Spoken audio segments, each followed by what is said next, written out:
अल्लाह अकबर।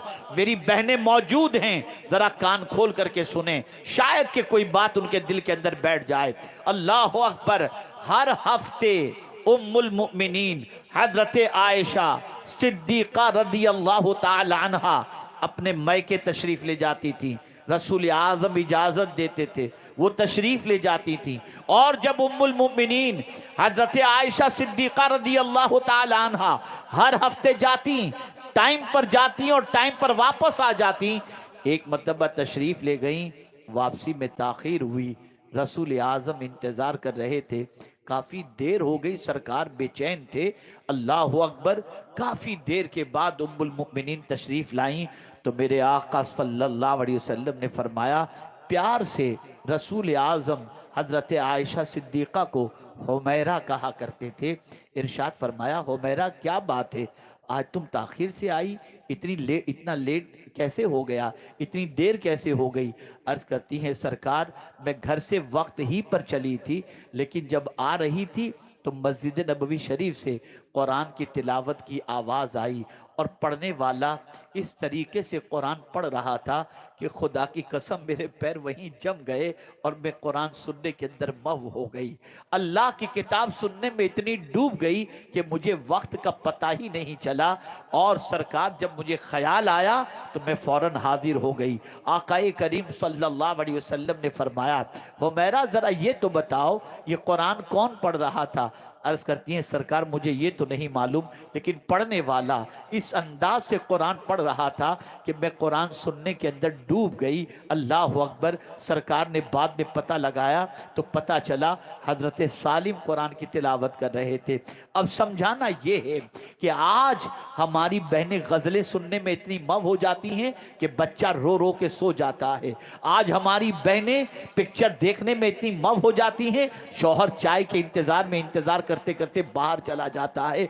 आज हमारी कौम की औरतों को न कुरान सुनने का शौक है, न मुस्तफा प्यारे की नाते सुनने का शौक है। इल्ला माशाअल्लाह मिजाज बदल गया। जब कुरान की आवाज कानों से उतरती थी और दिल में पहुंचती थी तो बच्चों की जिंदगियों में इनकलाब पैदा होता था। ये कुरान की आवाज ही तो थी जो शिकमे मादर में गौसे पाक ने सुनी थी, जिसकी वजह से पैदा हुए तो 17 पारे के हाफिज बनकर के पैदा हुए। लेकिन आज माओ से बच्चे कुरान नहीं सुन पा रहे। माओ का शौक समाअत कुरान खत्म हो चुका, माओ का ज़ौक़ तिलावत कुरान खत्म हो चुका। बच्चा आंख खोल के जब भी मां को देखता है तो या फोन पे लगी मिलती है, या यूट्यूब पे लगी मिलती है, या टीवी के सामने बैठी हुई नजर आती है। बहुत कम बच्चे ऐसे होंगे जो अपनी माँ को आंख खोल कर देखें तो सजदे में अल्लाह की बारगाह में गिड़गिड़ाती हुई नजर आए या कुरान की तिलावत करती हुई नजर आए। यही हाल बाप लोगों का है। रात के 2-2 बजे तक बाहर भटकना। बच्चे के पास जब रात को घर पहुंचते हैं तो बच्चे सो जाते हैं। सुबह बच्चे स्कूल चले गए तब बाप साहब आराम से उठते हैं और फौरन तकिए के नीचे से सिगरेट निकालते हैं या मोबाइल निकालते हैं, किसका व्हाट्सएप पहले चेक करते हैं। बच्चे ने कभी अपने बाप को सजदा करते भी नहीं देखा कि बच्चे बाप को सजदा करते देखकर उसके अंदर भी सजदे की तड़प पैदा हो। आप जानते हैं, मैं अपनी जिंदगी का एक वाकया आपको बताऊं, ये वाकया मैं कभी फरामोश नहीं कर सकता। गोवा के करीब में एक शादी की तकरीब में हाजिर हुआ, निकाह खत्म हुआ, मुझे फ्लाइट भी पकड़नी थी और जोहर की नमाज भी मेरी बाकी थी। मैंने साथियों से कहा कि यहाँ कोई मस्जिद हो तो बताओ, जल्दी से चल कर जोहर की नमाज पढ़ लूं। मस्जिद पहुंचा जोहर की नमाज अदा करने, तुम देख करके मेरी अक्ल दंग रह गई। मुश्किल से मैं समझता हूं कि 2.5 से 3 साल का एक बच्चा होगा और उसका बाप उसके साथ था। पूरी मस्जिद में ये दोनों ही थे और नमाज जो है वो बाप भी पढ़ रहा था, बच्चा बाजू में खड़ा था, बाप की नकल वो उतार रहा था। फिर बच्चा तो बच्चा ही होता है, फिर खेलने में लग गया। लेकिन उस बाप की तड़प पर कुर्बान कि जब बाप ने देखा कि मेरा बेटा सही तौर पर रुकू सुजूद नहीं कर पा रहा तो अपनी नमाज मुकम्मल करने के बाद अपने बच्चे को अपने दोनों पैर के दरमियान खड़ा किया और फिर वो रुकू में जाता तो उसे रुकू में ले जाता, मश्क करा रहा था। फिर सज्दे में जाता, अपने बच्चे को सज्दे में ले जाता। एक सवाल पूछता हूं, बाप का ये तरीका देखकर जब मुझे इतनी खुशी हुई तो खुदा कितना खुश हुआ होगा? आप मुझे बताओ, क्या जिंदगी में आपको याद है कि कभी अपने बेटे के लिए आपके अंदर यह फिक्र पैदा हुई हो? आपने कभी यह सोचा कि मेरा बेटा भी खुदा की बारगाह में सर झुकाने वाला बन जाए? नहीं, कभी नहीं, इल्ला माशाअल्लाह। बाप की जिंदगी से सद्दे की तड़प रुखसत हो गई, मां की जिंदगी से तकद्दुसे निगाह और हया ये सब खत्म हो गया। आप जानते हैं किस तरीके से इमाम हुसैन को खातून जन्नत ने पाला है? अल्लाह अकबर।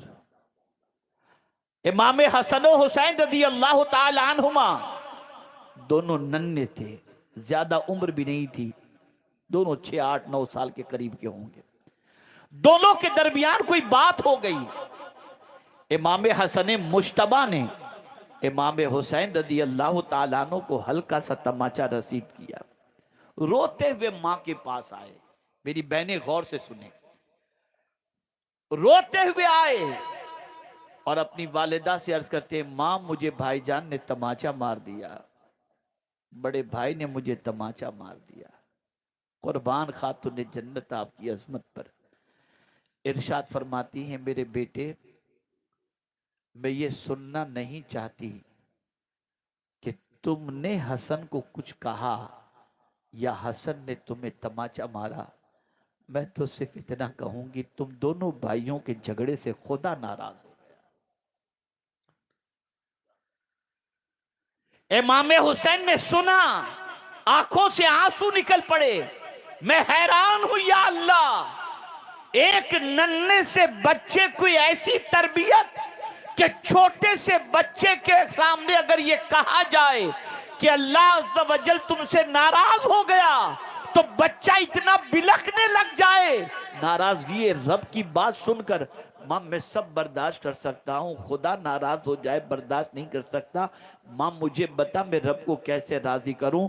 खातून जन्नत फरमाती हैं, वुजू करो, सजदे में चले जाओ, जब तक कि रब कदीर जल्ल जलालहू के राजी होने से मुताल्लिक कल्ब में इत्मीनान न हो जाए, अपना सर सज्दे से न उठाना। मैं पूछना चाहता हूं, कभी हमने अपने बच्चों को अल्लाह की नाराजगी से डराया? हम कभी कुत्ते से डराते हैं, कभी बिल्ले से डराते हैं, कभी बाबाओं से डराते हैं, कभी गुंडों से डराते हैं, कभी लकड़ी से डराते हैं, खुदा से हम कभी नहीं डराते। नतीजतन आज हमारा बच्चा चूहे से तो डरता नजर आता है, खुदा से डरता हुआ नजर नहीं आता।